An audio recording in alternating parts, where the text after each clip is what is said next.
Okay, let's dive into this because what we're looking at today feels like something ripped straight out of a Hollywood contagion thriller, but, it's actually unfolding right now in the real world. Welcome to today's explainer. We are looking at a tragic and honestly a truly surprising outbreak that has turned a luxury commercial cruise on the Atlantic into a massive, high-stakes medical emergency. I mean, when you book a luxury cruise, you're expecting buffets, ocean views, a little relaxation, right? Definitely not a deadly pathogen. But the reporting we're examining today shows us exactly how fast those expectations can be shattered by a totally invisible threat. And we've got to start right here with this incredibly stark reality. 3 passengers are dead. This isn't just some minor scare or, a localized bout of food poisoning. It's a severe, highly lethal medical situation that has claimed lives and triggered a massive public health investigation. Keeping this number in mind really helps us grasp the immense gravity of the situation as we unpack exactly what went wrong. So, to make sense of this whole tragedy, here's our quick roadmap for today. First, we'll cover the MV Hondius outbreak itself. Second, decoding the hantavirus. Third, the threat of the Andes strain. And finally, we'll wrap up with the preventative safety solutions you actually need to know. Section 1, the MV Hondius outbreak. A luxury cruise turned deadly. So the crucial point is looking at the confirmed medical statistics coming directly from the ship. The MV Hondius was traveling on a route from Argentina to Cape Verde. And at the time of this reporting, there's 1 confirmed hantavirus case, along with 5 more suspected cases that are actively under investigation. Among those severely affected is a British national who's literally fighting for their life in intensive care right now. These figures show us a cluster of infections that immediately point to a shared environmental exposure somewhere aboard that vessel. But the crisis didn't stay neatly contained out on the water. This incident expanded way beyond the ship, which really highlights the real-world complexities of commercial air travel during an active outbreak. Actually, one of the passengers who tragically passed away collapsed at OR Tambo Airport. That's Johannesburg's main commercial hub. She was trying to travel back to the Netherlands while her husband was already severely ill with the virus. It forces us to think about how easily a pathogen can move from an isolated ship right into the heart of a bustling international airport, just mingling with thousands of unsuspecting travelers. And the public reaction to all this has been this wild mix of horror and historical disbelief.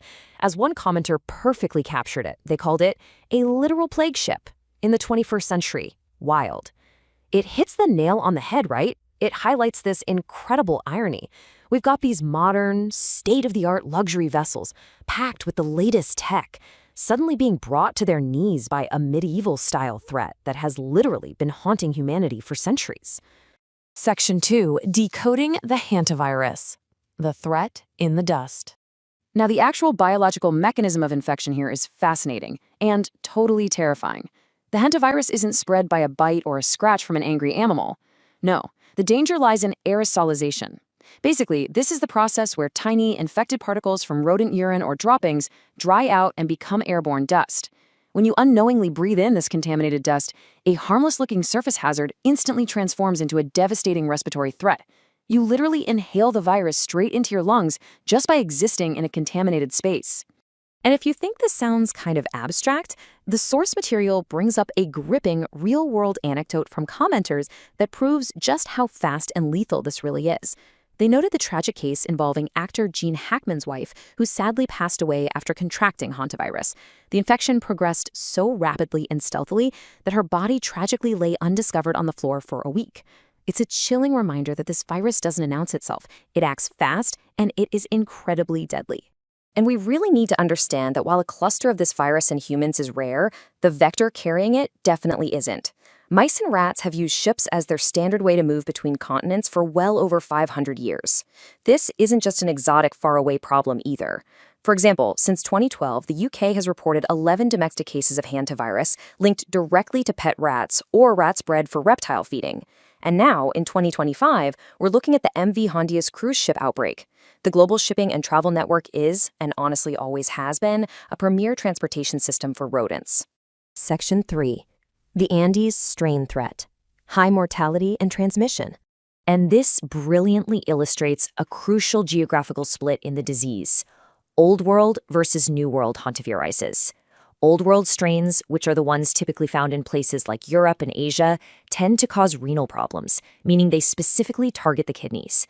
But the New World hantaviruses, found in the Americas, they bypass the kidneys entirely and go straight for the respiratory system. They attack the lungs, causing them to rapidly fill with fluid. The difference in severity between these strains is honestly staggering. Just consider the mortality rates. The Sol virus, which is an old world strain commonly found in those UK cases we just mentioned, has a case fatality rate of around 1 to 2%. It's serious, sure, but highly survivable. Contrast that with the Andes virus, a New World strain.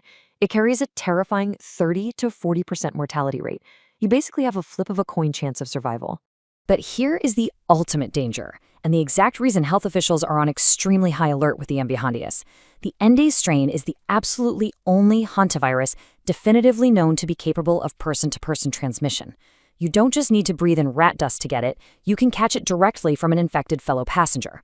If this mutation is at play, the risk profile of the entire ship and literally everyone those passengers come into contact with changes entirely.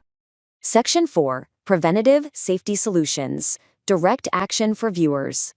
Now you might be sitting there thinking, well, I'm not taking a cruise from Argentina anytime soon, so I'm safe. But why this really matters to you is that encountering dangerous rodent droppings is incredibly common in everyday life. Our sources specifically warn about the severe health hazards of just cleaning out an old parked car where mice have gotten into the HVAC system. Or maybe you're opening up a country cabin for the summer and you find deer mice droppings on the floor. Only a handful of rodents carry the virus, but if you live out in the countryside alongside deer mice or white-footed mice, this danger could be right in your backyard. So let's move to and see how this builds into an actionable safety plan. Here is the exact step-by-step wet cleaning method. If you find droppings, step 1, always put on a proper N95 mask and gloves. Step 2, place a paper towel directly over the droppings first. Step 3, wet the towel and the area heavily with a bleach spray bottle. You want it completely saturated. And step 4, clean it up. The absolute most important rule here is, do not sweep dry droppings. Sweeping or vacuuming is exactly what causes aerosolization. It kicks those deadly microscopic particles right up into the air for you to breathe. Wetting it down first safely traps the virus. Which leaves us with a final thought to ponder as we wrap up this explainer. We live in an era of unprecedented global mobility, capable of crossing oceans in massive floating hotels. But as these 500-year-old rodent travel routes seamlessly intersect with modern luxury cruising, are we fully prepared for what hitches arrived? It really forces us to reconsider the hidden, microscopic risks of our deeply interconnected world. Thanks for joining me on this deep dive. Stay safe, wear those masks when you clean out those old cabins, and I'll catch you in the next one.